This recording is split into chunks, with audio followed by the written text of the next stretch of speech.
Alright everybody, I'm gonna tell a little story about the first time I had to live out of my car.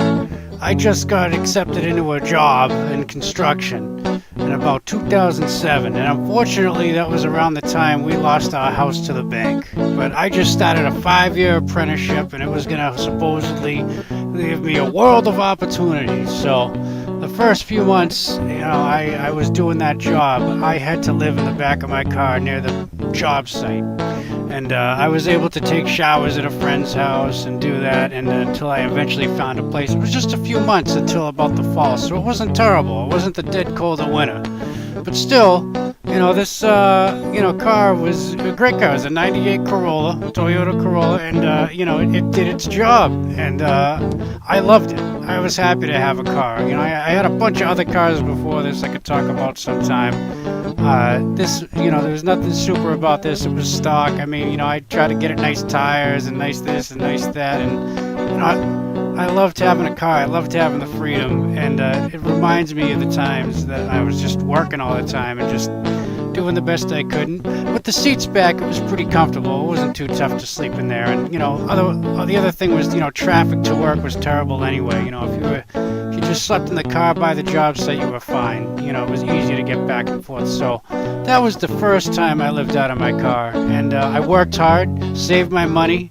I sold off everything I owned so I wouldn't have any storage space, and the next thing I knew, I was able to afford rent, and all I had was my guitar and my books to study. And that's the little story I say, how for a few years I only had my books and my guitar. I didn't have video games, and I didn't have TV.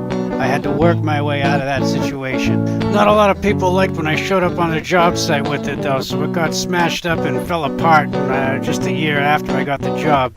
So after that, I had the money saved for this, which I love. This is a Jeep Compass, and I had to think about, now, I need something that'll fit a 6-foot ladder, my hand tools, and if I have to sleep in it, it's got to be spacious, and I'm glad I did that. Now this, let's see, I had to sleep in this from about 2013 to 2014, just about, after we lost our place. And yeah, it's got dents on it, but it was in good condition for a long time. And I had to sleep in the back of this thing for a while as I was selling off everything I owned and trying to get insurance for my back injury that I got working, commercial electrical.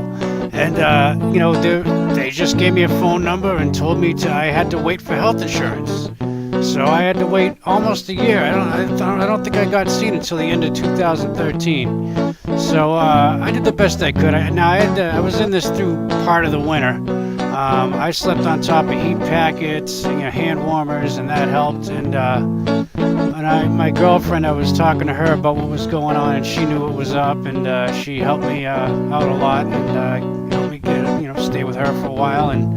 But I had too much going on, and I felt like I was too much of a burden or whatnot. But she helped me so much in my life at the time. I got to give her a lot of credit. And she's not around with us anymore because of cancer sucks. But this is some of the story of my life. And you know what? I wasn't doing YouTube then. We weren't thinking about it. I wasn't social media or anything. I still don't Instagram. I just I got a little bit of a Facebook and a YouTube. But other than that, I'm lucky I took some photos, because at least I can share some still photos and tell my story audibly.